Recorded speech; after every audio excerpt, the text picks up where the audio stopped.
A year ago, I was telling people stay away from it. Now, in selective circumstances, it's extremely valuable to deal with and put it up there, and especially combined with the buy now buttons on that. But your cover image has to tell a story.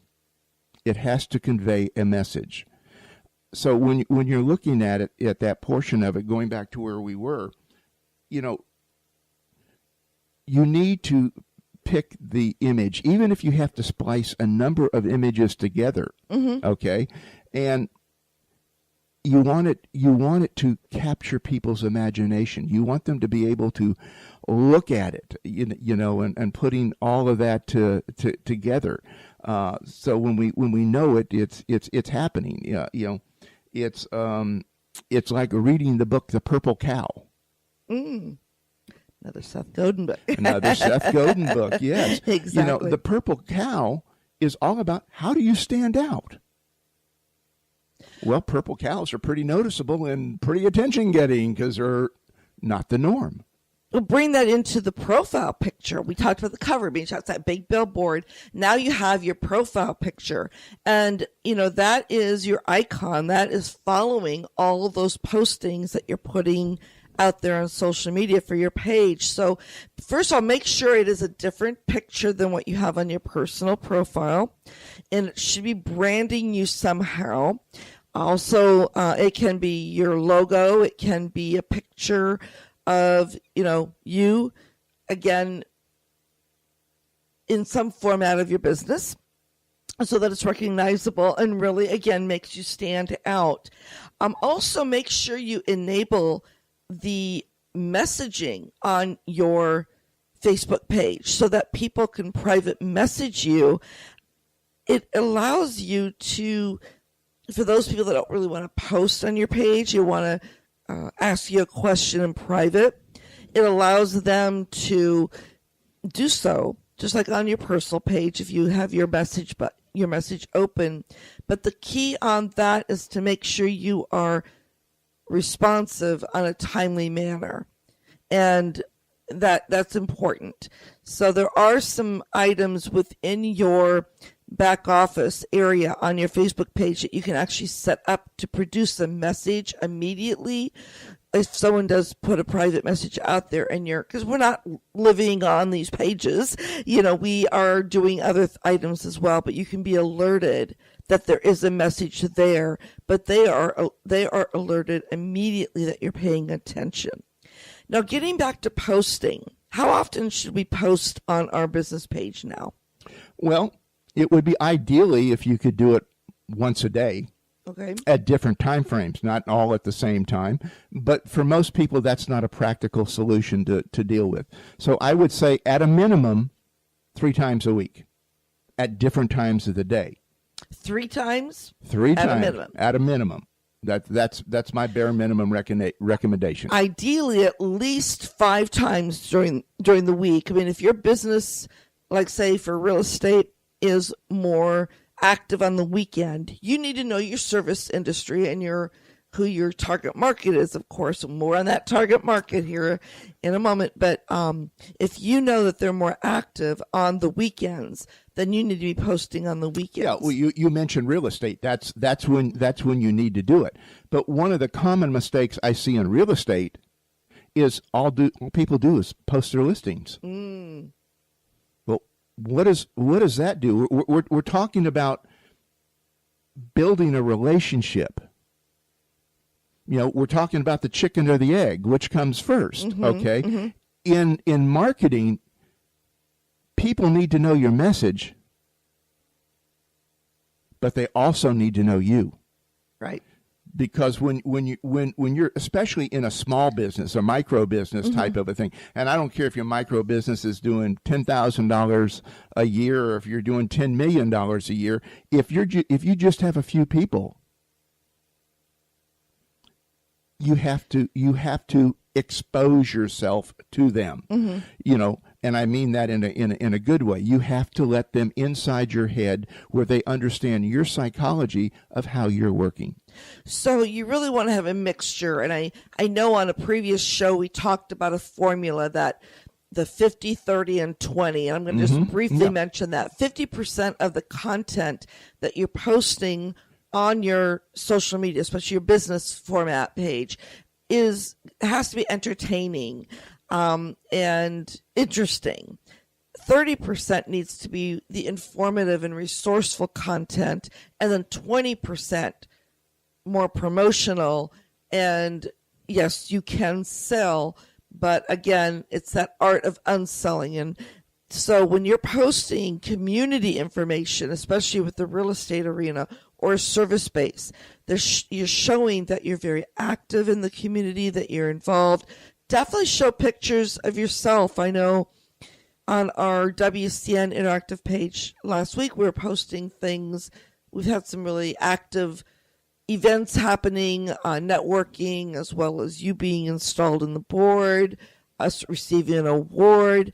All this information is great stuff to put on your social media page. It builds credibility, social proof, bring in tips, bring in testimonials. Again, you're producing social proof so people get comfortable with you, confident, as well as building a know, like, and trust factor. So it's that mixture and not just what you do.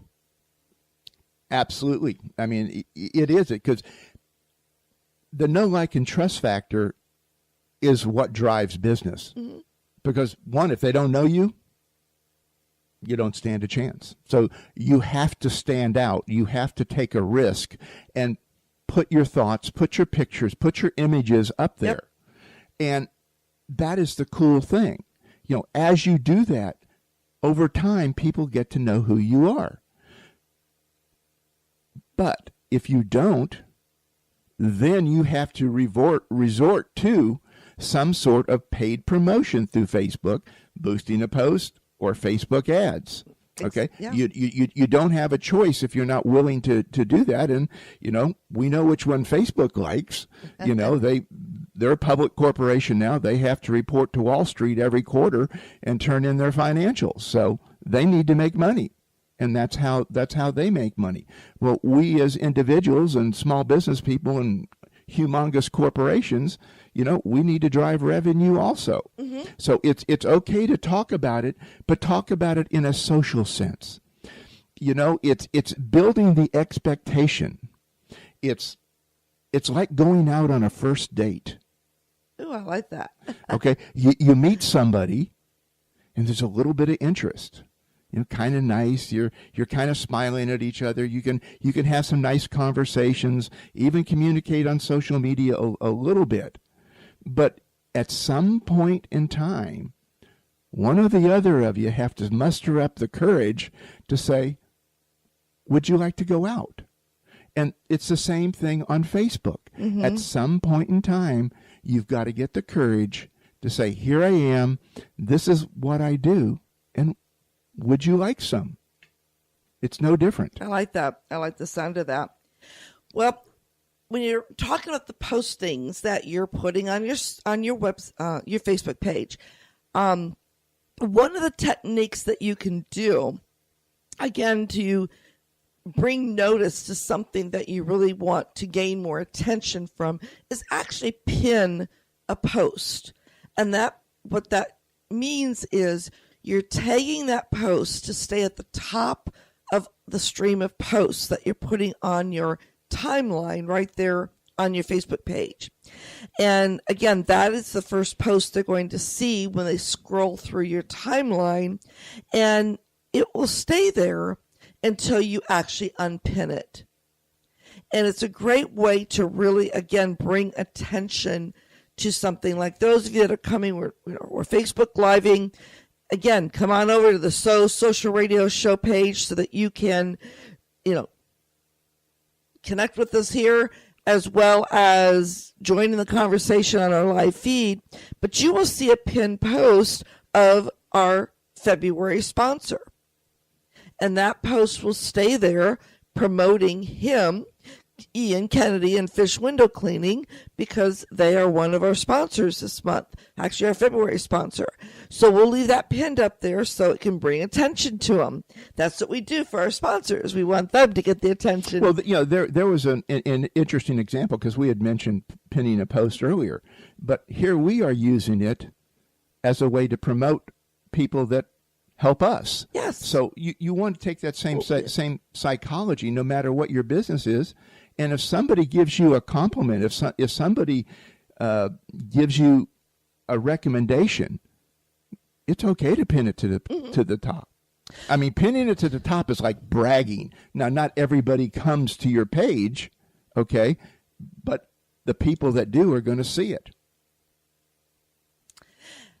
Now, Am again, I we're on the talking about spot? postings. No, because hashtags. Let's talk hashtags for a second. They started on Twitter, and Yes. they are the what I call hashtag # in front of a word or a group of words, creating a phase. Mm-hmm. And when Facebook brought them in, there was mixed reaction. And I'm finding that there's still a lot of mixed reaction. And I think a lot of that misreaction is also confusion. it is. And I will say some of the tests that have been out there, some surveys, some test studies, it has shown that on Facebook, posts that have hashtags haven't really proven to get a greater engagement. However, you mentioned it when we first started today, that search bar on the top of Facebook. That is like a search engine. It is totally a search engine, just like on Twitter. You put the hashtag in, you put a word in, and you're going to see every post that's got that in there. Well, Facebook is no different. Instagram, they all use it. Yeah. So just remember that. Will everybody use it? Is it going to be a big contributor? Who knows? But what I will promise you, if you don't use it, you're missing a big opportunity to stand out and let people know your brand, otherwise known as your business. And this is where the strategic, as I teach our clients and you teach our coaching clients, you always have to have a plan. Everything begins with a plan. And when you are focusing on your message here on Facebook to make sure you are getting the results that you desire, you have to have a strategic plan of action. So you have to strategically think why and how to use hashtags. You never own a hashtag, but you also want to make sure that you're using hashtags that people will actually search for in that search bar. I've seen a lot of them, they kind of create hashtags in a sentence that really people aren't going to remember, or they're not going to use to look for something. But if you want to be seen in a stream of conversation and be found by more people, this is a tactic you will want to use within your Facebook posting. Never use more than 3. Now, there are some exceptions. I think today I actually used 4. I wanted to make sure, I want to use talk radio, podcast. I want to use the theme that we're talking about, Facebook marketing. What other? And my one that I use a lot and I love to use is social is fun. So I added that 4th one today. But I try to keep it to 3. I also do not put it in the context of the message. I want to repeat that. I don't actually use within Facebook a hashtag when I put a sentence together, because it kind of... You put it at the beginning, you put it at the end? At the very end. At the very end. At the very end is what I normally do. Now, again, there's always exceptions to the rules. We all know that. But on a habit, when you're creating a habit, and 1 or 2 is fine too. Again, don't abuse them, but strategically use them. Well, should it always be like the name of my product, the name of my company, my name? How should I allocate the hashtags? Well, what you want to do is make sure that you're seeing first of all, for our listeners, what a hashtag does is it actually sorts a conversation surrounding that hashtag or the hashtag phrase. Yeah. In the news feed. So when someone brings it up, all the conversation